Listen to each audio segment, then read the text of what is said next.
निशा को अपने घर भी जाना है। असर्शन यानी कथन और कारण यानी रीजन।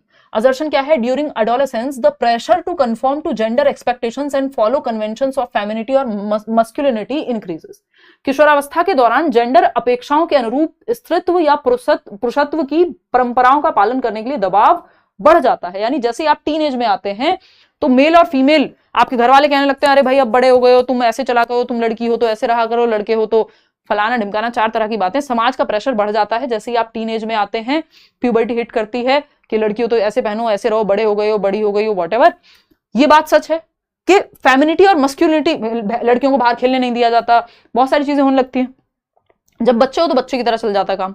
तो मस्क्यूलिनिटी और फेमिनिटी यानी जो जेंडर रोल्स हैं उनमें ढालने की कोशिश समाज ज्यादा करता है, प्रेशराइज करता है इस उम्र में आके। ये बात ट्रू है। इसका रीजन क्या है? Gender and gender roles are determined biologically, यानी जेंडर और जेंडर भूमिकाएं जैविक रूप से निर्धारित होती हैं। यानी ये निर्धारित हो गया कि आप क्या कपड़े पहनेंगी आपके जन्म से ही, बायोलॉजिकली। ये कोई बायोलॉजिकल कॉन्सेप्ट नहीं है, ये समाज का कॉन्सेप्ट है। लड़कियां भारत में अलग तरह के कपड़े पहन रही होंगी, अमेरिका में अलग पहन रही होंगी, यूरोप में अलग पहन रही होंगी। तो ये तो गड़बड़ हो गया मामला। ये क्या है? बायोलॉजिकली नहीं है। बायोलॉजिकल सेक्स होता है कि आपके बायोलॉजिकल अंतर है। लड़कियां या फीमेल्स जन्म दे सकती हैं बच्चे को, ये बायोलॉजिकल एस्पेक्ट है।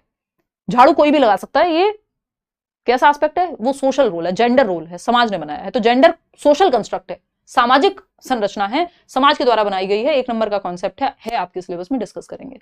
वहीं सेक्स बायोलॉजिकल है, जेंडर सोशल है। ठीक है, GS से याद रख लिया करो, ये तो 1 नंबर में आता ही आता है, 1 नंबर में आता ही आता है। GS यानी जेंडर सोशल कॉन्सेप्ट है और आपका सेक्स जो है वो बायोलॉजिकल कॉन्सेप्ट है, SB। ठीक, सिंपल। वैसे GS याद रख लोगे, अपने आप समझ आया कि जेंडर जो है वो सामाजिक कंस्ट्रक्ट है और फिर सेक्स क्या बचा? बायोलॉजिकली बचा दूसरा ऑप्शन। ठीक, चलिएगा। खैर, तो यहाँ पे ये बात कहना एकदम गलत होगा कि जेंडर और जेंडर रोल बायोलॉजिकली डिटरमाइन होते हैं, सुनिश्चित होते हैं। नहीं, समाज बनाता है ना। वो सिमोन दे बुआ का कोट है, बहुत बार हम डिस्कस करते हैं बैचेस में भी, कि a woman is not born, it is made by the society. एक तरह से है ना, महिला पैदा नहीं होती, समाज बनाता है। तो ए क्या है? A is true but R is false. बिल्कुल सही है, परफेक्ट। जब हम जेंडर पढ़ते हैं तो इस कोट से शुरुआत करते हैं 2019 से ही। चलिए खैर आगे बढ़ते हैं, समझते हैं। क्वेश्चन नंबर 16 पे जाते हैं। क्वेश्चन नंबर 16 देखिएगा, समझेंगे। क्वेश्चन नंबर 16 यानी असर्शन यानी कथन और रीजन क्या है? कारण। Teachers should encourage debates, discussions and collaborations among students.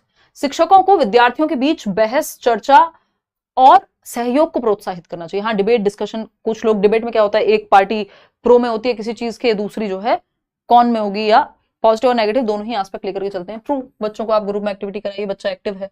Reason क्या है? Knowledge production is inactive process and engagement in group activities hinders meaningful learning. कि भैया नॉलेज तो जो है एक निष्क्रिय प्रक्रिया है, समूह में तो बिल्कुल भी एक्टिव मत कराओ, बच्चे को तो इनएक्टिव रखो। तो ये तो बच्चे को पैसिव कर दिया। जहां बच्चा निष्क्रिय वहां अधिगम या वो आंसर कभी पॉजिटिव हो ही नहीं सकता, तो ये तो गलत हो गया। A is true but R is false, तो ये बात सही है। आगे बढ़ेंगे। नेक्स्ट है आपका क्वेश्चन नंबर 17। क्या कहता है भाई? ये क्वेश्चन नंबर 17 कहता है which of the following hinders, यानी रुकावट बनता है, या बैरियर लिखा हो, हिंडर लिखा हो, नॉट लिखा हो, ध्यान से पढ़ना है ऐसे क्वेश्चंस को। Which of the following hinders the participation of students with visual impairment in classroom. यानी वो बच्चा जो दृष्टिबाधित है, जिसको देखने में समस्या है, उसके लिए कौन सी एक बात प्रॉब्लम बनेगी सीखने में? Raised line drawing and maps. Raised line यानी उभरी हुई रेखा, तो वो टच करके पढ़ लेगा, टेक्टाइल मटेरियल हो गया। ब्रेल लिपि भी वैसे ही होती है, 6 पॉइंट्स बेस्ड होती है, लुई ब्रेल ने दिया था। Tactile models of graphic materials, graphic सामग्री के स्पर्शनीय तरीके। हाँ, tactile touch and feel material अच्छा है बच्चे के लिए जो देख नहीं सकता या देखने में दिक्कत है। Electronically formatted lecture transcriptions. हाँ भाई, आपका चैट जीपीटी आजकल इलेक्ट्रॉनिक, मतलब बहुत सारे सॉफ्टवेयर हैं ऐसे जो इलेक्ट्रॉनिकली फॉर्मेट करके दे सकते हैं लेक्चर ट्रांसक्रिप्शंस को। क्या है उसमें? इलेक्ट्रिकली आप लिखे हुए को सुन सकते हैं बेसिकली। अगर आपके पास फोन भी आ रहा है, 1-2 लर्नर्स हैं जिनको मैं जानती हूँ, उनके पास फोन आता है और वो अगर देख नहीं पाते हैं तो वो फोन बोल के बता देता है, तो अच्छी बात है। ठीक, printed text book and notes, ये खराब तरीका है क्योंकि बच्चा देख नहीं सकता, आप उसको प्रिंटेड किताबें दे रहे हैं, तो ये सबसे खराब तरीका है। बाकी सेंसेस पे आपको वहां फोकस करना है। क्वेश्चन नंबर 18 देखिएगा। देखिए लैंग्वेज थोड़ी सी बड़ी रहती है, तो प्रैक्टिस जितनी कर लोगे ना क्वेश्चन पढ़ने की, उतना अच्छा है, उतनी जल्दी पेपर सॉल्व हो जाएगा। Which of the following is a correctly matched pair, यानी करेक्टली मैच्ड पेयर कौन सा है, सुमेलित युग्म कौन सा है? पहला है फॉर्मेटिव असेसमेंट यानी एफए जिसको हम कहते हैं, determining what the students can do before and after the class, summative एसे जिसको हम कह रहे हैं, involves paper pencil test as well as detailed accounts of non written behaviours, criterion reference test includes mastery of specific topics या norm reference test जिनको NRTs भी कहते हैं हम, compares performance to that of peers, peers मतलब साथी सहयोगी classmate बच्चे के। तो आपको फटाफट से जवाब देना है। रचनात्मक मूल्यांकन वो है जो कि छात्र पहले और बाद में क्या कर सकते हैं, नहीं, ड्यूरिंग की भी बात करता है रचनात्मक जो है कि क्लास के दौरान, सीखने के दौरान क्या होगा। सबमेटिव असेसमेंट जैसे ईयरली, हाफ ईयरली या एनुअल एग्जाम्स जो है आपके, इन्वॉल्व्स पेपर पेंसिल टेस्ट, हाँ बिल्कुल होता है, as well as detailed accounts of non written behaviour, non written behaviour नहीं, ये तो भैया लिखने पे ही फोकस्ड है, टेस्ट पे। क्राइटेरियन रेफरेंस है, includes mastery of specific topics, नहीं, क्राइटेरियन रेफरेंस टेस्ट का उदाहरण है सीटेट, 90 नंबर ले आओ, मास्टरी से इनको ज्यादा फर्क पड़ा नहीं है, ठीक है ना। जबकि एनआरटी की बात करें तो ये सही है यहाँ पे कि ये कंपेयर करता है परफॉर्मेंस दूसरों से, जैसे केंद्रीय विद्यालय का एग्जाम देंगे, मेरिट बनेगी, दूसरों से कंपेयर होगा आपका जो स्कोर है, वहीं सीटेट में वो चीज नहीं है। सीटेट में आप 90 नंबर ले आइए, किसी का किसी से कोई कंपटीशन नहीं है, ठीक, वो आप लोग पास ही सिर्फ 16% लोग हो रहे हैं, इसमें हम कॉन्सेप्ट क्लियर नहीं कर पा रहे हैं, हमारी गलती है, एज टीचर शायद बहुत अच्छा नहीं कर पा रहे हैं, और एज लर्नर्स आप लोग कहीं गड़बड़ कर दे रहे हैं, नहीं तो इससे बेहतर था रिजल्ट। जब ऑनलाइन में शुरू किया था, मुझे याद है 2018 वाले में एकदम से रिजल्ट बढ़ा था 2016 के मुकाबले, और उसके बाद कई साल तक रहा, फिर डाउन गया है पिछले 2-3 साल में रिजल्ट। तो अगर आप देखेंगे तो कहीं ना कहीं हम गड़बड़ कर रहे हैं, है ना। पहले अचानक से बढ़ा, हालांकि पहले और भी कम था। तो ये कहानी है कि हम यहाँ पे किसी का किसी से कॉम्पिटिशन नहीं है। सीटेट में आप खुद ही अगर क्राइटेरिया फुलफिल ना कर पाए, 90 नंबर ना ला पाए, तो कोई क्या ही करेगा।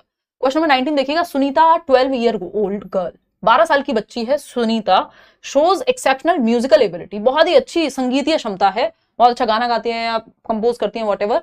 Both her parents are accomplished singers, तो बच्ची के पेरेंट्स क्या है, सिंगर्स हैं, यानी गायक हैं।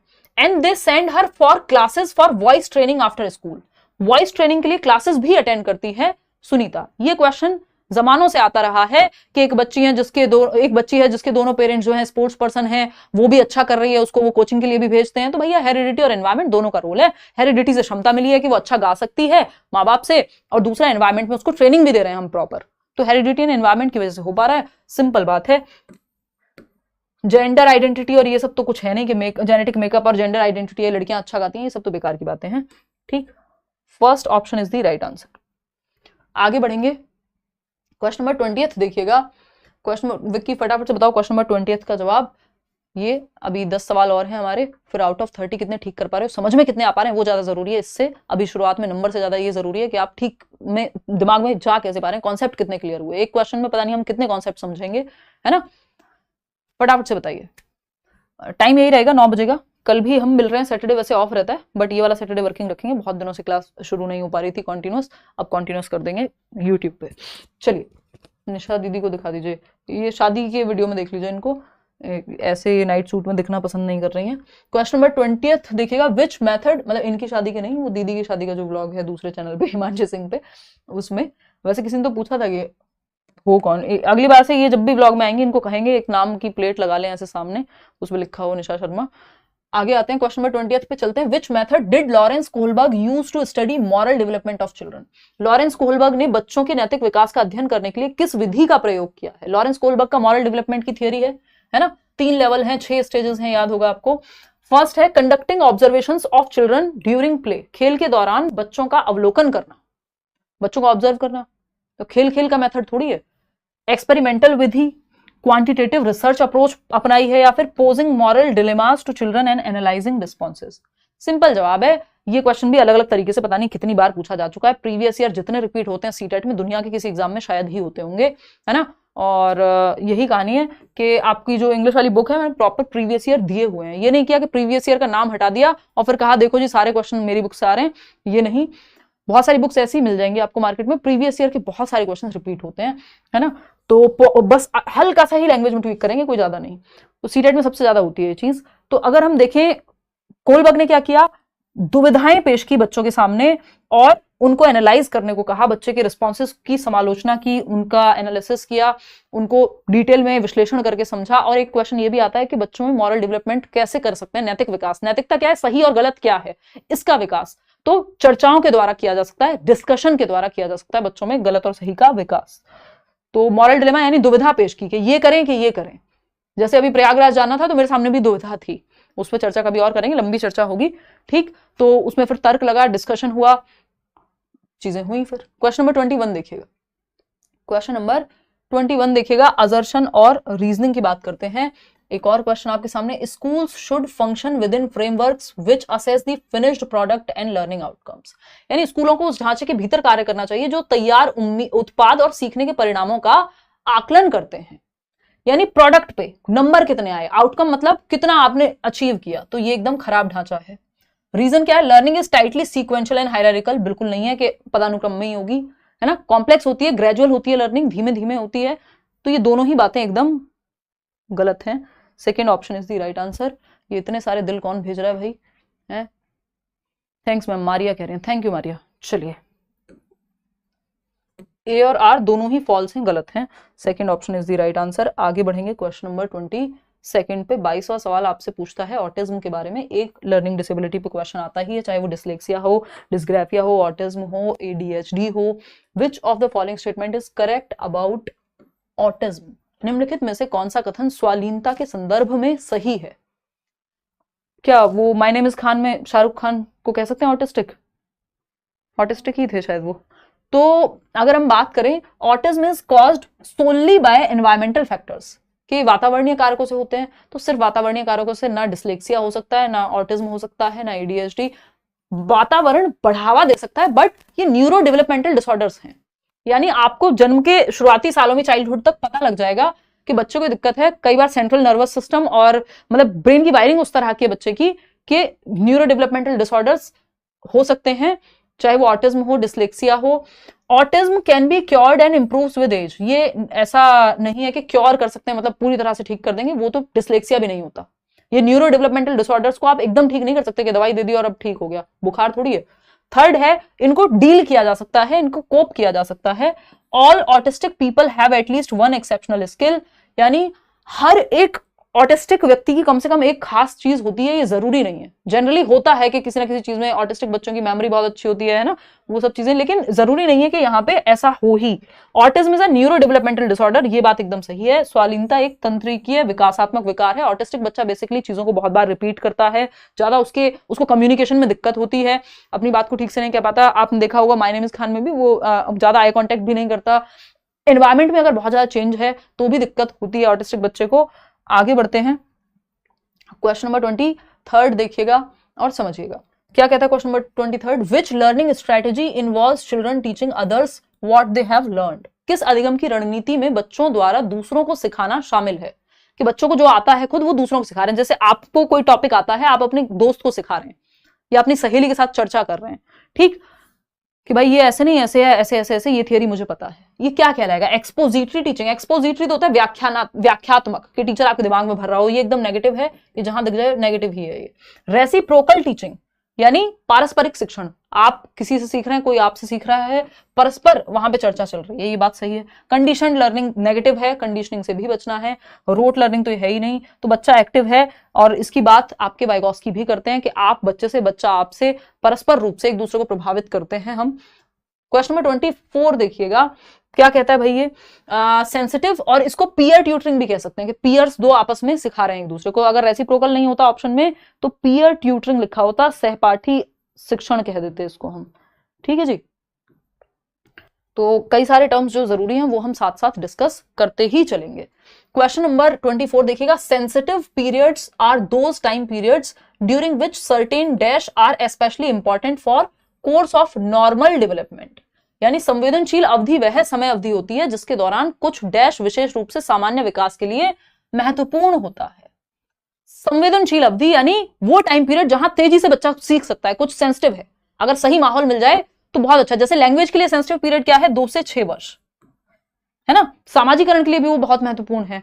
बाकी बहुत सारे जैसे कॉग्निटिव डेवलपमेंट के लिए भी बहुत महत्वपूर्ण है। हम कहते हैं कि बच्चे की पर्सनैलिटी जो है शुरू के 6-7 साल तक विकसित हो जाती है, बाकी फिर तो ऊपर से पेंट ही होना है। ठीक, तो ये सेंसिटिव पीरियड हो गए कि उस समय पे बच्चे को एक टाइम पीरियड है, हम एडोलसेंस में कह रहे हैं बच्चों को अच्छा खाना खिलाओ, बाकी सारी चीजें कराओ, क्यों हम कहते हैं बढ़ती उम्र है, तो वो क्या हो गया, एनवायरमेंटल मतलब एनवायरमेंट अगर अच्छा मिले तो वो सेंसिटिव पीरियड है जहां बेहतर विकास हो सकता है। तो एनवायरमेंटल फैक्टर्स की वजह से हम इसको सेंसिटिव पीरियड कहते हैं, या संवेदनशील या क्रिटिकल पीरियड भी कह देते हैं इसको, यानी बहुत ही महत्वपूर्ण काल है, क्योंकि अगर पर्यावरण अच्छा मिल जाए उस समय पे तो नॉर्मल से अच्छा डेवलपमेंट वहां हो जाएगा। हेरिडिटी, जेनेटिक फैक्टर, एथनिक वेथनिक कुछ नहीं, सेंसिटिव पीरियड मतलब एनवायरमेंट से ही बात हो रही है, ज्यादातर केस में आपको यही मिलेगा। क्वेश्चन नंबर 25 देखिएगा, 5 सवाल और रह गए हैं। Students struggling with dyslexia can be taught to read. 5 बजे से क्लासेस चल रही हैं, इतना जो है ब्रेक ले लिया है अब के, थकान जल्दी हो जाती है। पहले तो पता नहीं 8-8 10-10 घंटे क्लासेस ही क्लासेस चलती थी। पठन वैकल्य से जूझ रहे छात्रों को पढ़ना सिखाया जा सकता है, बताइएगा। Students struggling with dyslexia can be taught to read. भाई डिसलेक्सिया में क्या होता है, बच्चे स्ट्रगल करते हैं पढ़ने में। 100 को वॉज पढ़ेगा बच्चा, वॉज को 100 पढ़ सकता है, 6 को 9 पढ़ सकता है ना, बी को डी पढ़ सकता है। याद कीजिए तारे जमीन पर में ईशान अवस्थी को। ठीक, तो by giving long and complex passages, लंबे लंबे पैसेज दे दो बच्चे को, तो डिसलेक्सिया वाले बच्चे के लिए तो वो मुश्किल है ना, उसको पढ़ने में डिफिकल्टी, आप बड़े बड़े पैसेज दे रहे हो। Through association method of conditioning, conditioning का प्रयोग आपको नहीं करना पूरे सिलेबस में कहीं भी, है ना, बच्चों को एक्टिव रखना है। थ्रू सिस्टमैटिक फोनोलॉजिकल ट्रेनिंग, चलो ठीक है। By providing higher grade level reading text, बच्चों को बेसिक पढ़ने में दिक्कत हो रही है, आप हायर ग्रेड लेवल दे दो तो उससे क्या होगा। सिंपल तरीका है डिसलेक्सिक बच्चे के साथ डील करने का, बहुत अच्छा तरीका है। आपको प्रोनाउंसिएशन यानी उच्चारण ठीक कराना है बच्चे का, तब भी फोनोलॉजिकल ट्रेनिंग बहुत काम आती है ना। बच्चा है कोई जो है थोड़ा स्टैमरिंग की, स्टैटरिंग की, तुतलाने की, हकलाने की, ये सारी प्रॉब्लम्स भी हैं अगर कहीं, तो फोनोलॉजिकल ट्रेनिंग काफी हेल्प करती है उच्चारण सही करने में। व्यवस्थित ध्वन्यात्मक प्रशिक्षण, ध्वन्यात्मक यानी फोनोलॉजिकल, फोन जहां आ गया मतलब साउंड की बात हो रही है ना। फोनीम वगैरह भी हम पढ़ते हैं, समय आने में पढ़ेंगे, अभी आप डिस्ट्रैक्ट हो जाएंगे, ज्यादा हो जाएगा। थ्रू सिस्टमैटिक फोनोलॉजिकल ट्रेनिंग, तो फोनोलॉजिकल ट्रेनिंग में कई सारी चीजें होती हैं कि जैसे किसी शब्द को तोड़ के आप कैसे पढ़ सकते हैं, है ना। हम बोलते हैं ना बचपन में आप पढ़ाते हैं कमल कमल, तो वो रिदम राइम से जोड़ देते हैं कई बार आप, बैट कैट सेट, कई सारे शब्द ऐसे राइमिंग एक साथ बच्चे को बता दिए। प्रोनाउंसिएशन में कहीं दिक्कत हो रही तो तुड़वा के इंग्लिश, अगर वो इंग्लिश एक बार में नहीं बोल पा रहा है तो ठीक, तो वो फोनोलॉजिकल राइमिंग वर्ड्स को यूज कर सकते हो, तोड़ के वर्ड्स को यूज कर सकते हो, तो बच्चे को थोड़ी आसानी होती है पढ़ने में जब उसको नॉर्मल में दिक्कत आ रही है। मैम जी बैच नहीं ले सकते हूँ, यूट्यूब पर क्लास होगी क्या? बिल्कुल होगी विक्की, यूट्यूब पे इस बार भरपूर क्लास होगी, पिछली बार तबियत खराब हो गई थी, 2 महीने क्लास नहीं हो पाई थी, है ना। देखो एक बार बिल्कुल होगी, यूट्यूब पे होगी, देखिएगा। चलिए आगे बढ़ते हैं, क्वेश्चन नंबर 26, और इतना कुछ है मैराथन वगैरह। देखो क्वेश्चन नंबर 26 देखिएगा, which of the following question promotes analytical thinking, यानी विश्लेषणात्मक चिंतन को कौन बढ़ावा देता है। देखिए थिंकिंग तो की इंपॉर्टेंट है, की कंपोनेंट है आपके लिए पूरे सिलेबस में। बच्चे की थिंकिंग को आपको डेवलप कराना है, सोचना सिखाना है बच्चे को, प्रॉब्लम सॉल्विंग सिखानी है, ये सारी चीजें होनी चाहिए। ठीक, फटाफट से कमेंट करके बताओ या पोल में बता दो कौन सा जवाब यहाँ पे सही होगा। ये है आपका 26 क्वेश्चन, 26वां सवाल, फटाफट से बताइए। निम्न में से कौन सा प्रश्न विश्लेषणात्मक चिंतन, यानी आप मान लीजिए सीटेट में फेल हुए तो आप फेल क्यों हुए इसमें विश्लेषण कर सकते हैं आप, कि इस सब्जेक्ट में इतने नंबर, इसमें ज्यादा, इसमें कम, यहाँ ज्यादा दिक्कत होती है मुझे, और मैं क्यों फेल हुआ, क्या कारण हो सकते हैं, इस बार ऐसे करेंगे, इस तरह के क्वेश्चंस में दिक्कत है, मतलब आप तोड़ के देख रहे हैं चीजों को, एनालाइज कर रहे हैं। ठीक, तो एनालिटिकल थिंकिंग के लिए कौन सा क्वेश्चन है, यानी जिस क्वेश्चन से दिमाग पे जोर पड़े, सिंपल वो क्वेश्चन ढूंढ लो, इस तरह के सारे क्वेश्चन सॉल्व हो जाएंगे। जहां सबसे ज्यादा सोचना पड़े वो सवाल सही है, चाहे वो डाइवर्जेंट थिंकिंग हो, एनालिटिकल हो, क्रिटिकल थिंकिंग हो, सिंपल फंडा है ये, बिल्कुल बेसिक ट्रिक है। What is the total population of India, तो भाई ये तो बता दोगे, है ना, इतनी बार आपने सुन लिया है, कितने अभी हम 150 करोड़ के करीब हो रहे हैं शायद, तो मतलब एक नंबर है इसका, कि आप गूगल सर्च करेंगे या फिर आपको पता भी होगा, तो सिंपल एक 1 वर्ड जवाब है, इसमें थिंकिंग पे कोई खास जोर नहीं पड़ रहा, ये है रिकॉल बेस्ड आंसर, जिसमें आपकी मेमोरी यूज हो रही है, स्मृति यूज हो रही है बस। ठीक, सेकेंड है what are the various causes of increase of population in India, Bharat में जनसंख्या वृद्धि के विभिन्न कारण क्या हैं। भाई पॉपुलेशन बढ़ क्यों रही है, अब इसके विभिन्न कारण होंगे, अलग अलग दिशाओं में सोचना पड़ेगा, एनालिसिस करना पड़ेगा, तो ये आपका प्रॉपर इसमें दिमाग पे सबसे ज्यादा जोर पड़ेगा। फिर बाकी के 2 ऑप्शन भी देख लेते हैं। थर्ड है the capital city of India, आप भैया लिख दोगे, भैया दिल्ली है, न्यू दिल्ली है, जिसका जो मन करेगा, मतलब जवाब तो एक ही होगा ना। How many states are there in India, आप बता दोगे, है ना। फिर ये क्या होगा, इनमें सोचने में नहीं बल्कि मेमोरी पे, रिकॉल बेस्ड है ये। सबसे ज्यादा दिमाग पे जोर सेकंड ऑप्शन में पड़ेगा, भारत में जनसंख्या वृद्धि के विभिन्न कारण क्या हैं, क्यों हो रही है, तो इसमें बहुत कुछ सोचना पड़ेगा आपको। क्वेश्चन नंबर 27 देखिएगा, ये क्या कहता है भाई, असर्शन यानी कथन और रीजन है कारण। Teachers should give lot of opportunities to children for experimentation and discuss examples and non examples. भैया बच्चों को एक्सपेरिमेंट करने के मौके देने चाहिए, सही है, बच्चों को एक्टिव रखना है, सिंपल फंडा है अपना। नॉन एग्जाम्पल्स और एग्जाम्पल्स, एग्जाम्पल्स होते हैं डायरेक्ट के। निशा तुम्हें ये पता है, मजाक कर रही हूँ, एक तो राहुल से इतनी इन्फ्लुएंस्ड हूं मैं, मेरा शाह और शाह। देखो एक बार भाई, मजाक नहीं उड़ाया जा रहा है, मैं बहुत जल्दी लैंग्वेज पिक करती हूँ, मेरे साथ ये प्रॉब्लम है, मेरा एलईडी बहुत स्ट्रांग है बचपन से, और ये थोड़ा होता है मेरे साथ। तो मैंने बचपन में कभी शाह और शाह की गलती नहीं की, बट 2018 से जब से राहुल जीवन में आया है, तो हमारे ये श्रेय हम राहुल को खुलेआम देते हैं। देखिए, और उसका वो क्षेत्रीय प्रभाव है, जब आप लैंग्वेज पढ़ेंगे तो मैं बताऊंगी ये क्यों होता है, ठीक। तो निशा ये माउस है, और ये है एग्जाम्पल कि देखो माउस ऐसा होता है, लेकिन मैं कहूं ये माउस नहीं है, तो ये नॉन एग्जाम्पल है, इनडायरेक्टली क्लियर हो रही है ये चीज, ठीक है। कि बर्ड्स दिखा करके आप कह रहे हैं, चिड़िया दिखा करके चिड़िया दिखा करके आप कह रहे हैं कि ये बर्ड होती है बच्चों, आप कुछ और दिखा रहे हैं, आप बिल्ली दिखाई, आपने कहा ये बर्ड नहीं है, तो क्लैरिफिकेशन हो रही है, ठीक है ना। आपने पानी दिखाया और आपने मरकरी दिखाया, पारा जिसको हम कह रहे हैं, तो वो पानी क्या नहीं है उसका एग्जाम्पल नॉन एग्जाम्पल हो गया वो, तो इनडायरेक्टली जो चीज क्लैरिफाई हो। तो a constructive way of dealing, हाँ तो नॉन एग्जाम्पल अच्छे होते हैं, बच्चा एक्टिव रहता है, ये बिल्कुल ट्रू है बात। A constructive way of dealing with misconceptions in children is to provide counter examples। ये भी सही है कि बच्चों में अगर गलत धारणाएं बन जाए, जिनको नाइव कॉन्सेप्शंस कहते हैं, ऑल्टरनेटिव कॉन्सेप्शंस कहते हैं, तो उसके लिए आप विपरीत उदाहरण प्रस्तुत कर सकते हो। कि बच्चों को अगर लगता है कि पानी का रंग हरा होता है, तो आप उसको ऑप्शंस दिखा सकते हो कि भैया पानी का रंग तो फिर ऐसे और 4 ऑप्शंस हैं, तो कलरलेस होता है वाटर, तो आपको काउंटर एग्जाम्पल प्रेजेंट करना पड़ेगा। तो ये बात भी ट्रू है, दोनों बातें ट्रू हैं। तो हम चले जाएंगे थर्ड ऑप्शन के साथ, आगे बढ़ेंगे। नेक्स्ट क्वेश्चन, क्वेश्चन नंबर है 28, बस 2 सवाल और, फिर आप अपने घर और मैं अपने घर पहले से ही हूँ, और आप भी अपने घर पहले से ही हैं, है ना। ये तो ऑफलाइन में ही हो सकता है, बस हाँ निशा को अपने घर जाना है, राहुल को जाना है, दीपांकर जा चुके हैं शायद, दलिया बन गया। देखो तो क्वेश्चन नंबर 28 देखना, असर्शन और रीजन क्या है भाई, अभी कथन। In Asian cultures which stress social harmony expressions of anger are discouraged and shame is encouraged. यानी एशियाई संस्कृतियों में, जिसमें से हम भी एक हैं, है ना, एशिया में ही हमारी कंट्री, जापान हो गया और आसपास के जितने भी, तो एशियाई संस्कृतियों में जो सामाजिक सद्भावना पर जोर देते हैं, हमारा कलेक्टिविस्ट कल्चर है, परिवार, कम्युनिटी, ये वो, हमको सबको साथ चलना है, इसका भी सोचना है, फलाना क्या कहेगा ये भी हम ही सोच रहे हैं सबसे ज्यादा, जो शायद वेस्टर्न कल्चर में नहीं है, ठीक है। हर कल्चर के अपने फायदे नुकसान होंगे। तो एशियाई संस्कृतियों में जो सामाजिक सद्भावना पर जोर देते हैं, क्रोध की अभिव्यक्ति को हतोत्साहित किया जाता है और शर्म को प्रोत्साहित किया जाता है। अरे शर्मा जी के बेटे को देखो, अरे देखो फलाना क्या कहेगा, ऐसे हो रहा है ना, कुछ नहीं होगा, शादी नहीं हो रही है, बताओ निशा, तो फूफा जी क्या कहेंगे, फलाने क्या कहेंगे। ये क्या है, ये शर्म को बढ़ावा देंगे हम, कि लोग क्या कहेंगे, शर्म को हम बढ़ावा देते हैं, ये सब इमोशंस ही है ना। और इसको एंगर को हम हतोत्साहित करते हैं कि गुस्सा कैसे कर सकते हो, बड़ों ने कह दिया है, कह दिया ना कह दिया। याद कर लीजिए मूवी कौन सी है वो, कभी खुशी कभी गम, मोहब्बतें के अमिताभ बच्चन को याद कर लीजिए, अमिताभ बच्चन के पुराने सारे रोल याद कर लीजिए। तो क्रोध को तो हम बहुत बढ़ावा दे रहे हैं, और क्रोध को हम बढ़ावा नहीं देते और शर्म को हम बढ़ावा देते हैं, ठीक।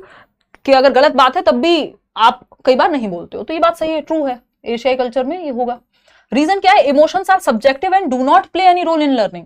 तो ये कहना गलत होगा कि इमोशंस जो है सब्जेक्टिव है, और हाँ इमोशंस सब्जेक्टिव होते हैं, लेकिन लर्निंग में बहुत रोल है इमोशंस का। अगर आप पॉजिटिव मन से, आपका मन लगा हुआ है, आपको अच्छा महसूस हो रहा है, तो आप अच्छा सीखेंगे। तो ये कहना गलत होगा कि इमोशंस का कोई रोल नहीं है लर्निंग में, ये एकदम खराब बात है। तो A is true but R is false.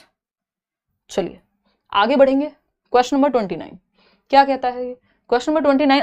अब ये कॉमन सेंस वाला क्वेश्चन था कि आपको एशिया के कल्चर के बारे में थोड़ा बहुत आइडिया हो। In order to develop critical thinking among students a teacher should, यानी आपको समालोचनात्मक चिंतन, एनालिटिकल थिंकिंग, सिंपल बात, आपको दिमाग पे जोर डाल के सोचना है, चीजों को मान नहीं लेना है, फैक्ट्स ओपिनियन में अंतर कर पाए, हर एक पहलू से किसी चीज को सोच पाए, ठीक। तो give questions that involve inferences and explanations, ऐसे सवाल देने चाहिए जिनमें निष्कर्ष और व्याख्याएं शामिल हो। अवॉइड करने ऐसे क्वेश्चन जहां पे नीड हो इन्फेरेंस और एनालिसिस की। भाई एनालिसिस नहीं होगा तो क्रिटिकल थिंकिंग नहीं हो पाएगी, क्योंकि आप एनालिसिस में चीजों को तोड़ के देखते हो, अलग अलग पक्ष से देखते हो, तो ये तो गलत हो जाएगा। आस्क ओनली वैसे क्वेश्चन जहां पे सिंगल आंसर हो, वन वर्ड आंसर। तो भारत की कैपिटल क्या है, तो ये तो फिर वन वर्ड आंसर हो गया। कितनी पॉपुलेशन है, वन वर्ड आंसर हो गया। तो इसमें दिमाग पे जोर तो पड़ा नहीं। जब तक दिमाग पे जोर नहीं पड़ेगा दिमाग बेहतर नहीं होगा। फोर्थ ऑप्शन है discourage the students from asking doubts and questions. बच्चों को डाउट और क्वेश्चन नहीं पूछने दोगे तो कहां से वो सोच विचार कर पाएंगे। तो फर्स्ट ऑप्शन ही सही है। ऐसे सवाल देने चाहिए जिनमें निष्कर्ष और व्याख्याएं शामिल हो, यानी give questions that involve inferences and explanations. यानी ऐसे सवाल दीजिए जहां पे निष्कर्ष तक पहुंचने का मौका मिले, बच्चे को एनालाइज करना पड़े, दिमाग पे जोर डालना पड़े, चारों तरफ सोचना पड़े, अलग अलग पहलुओं पे। लास्ट क्वेश्चन है भाई आज का, क्वेश्चन नंबर 30। अब आप देख रहे हैं कि सीडीपी बहुत ज्यादा कॉन्सेप्चुअल है, लेंदी हो जाते हैं क्वेश्चन मुश्किल है ये नहीं कहेंगे, बट लेंदी है, पूछने का तरीका, लैंग्वेज थोड़ी सी टिपिकल हो रही है। इंक्लूसिव क्लास, और ये पहले से ही है, मतलब थोड़ा बहुत ही अंतर है, बहुत ज्यादा अंतर नहीं आ गया पेपर में। परंपरा, प्रतिष्ठा और अनुशासन, यस।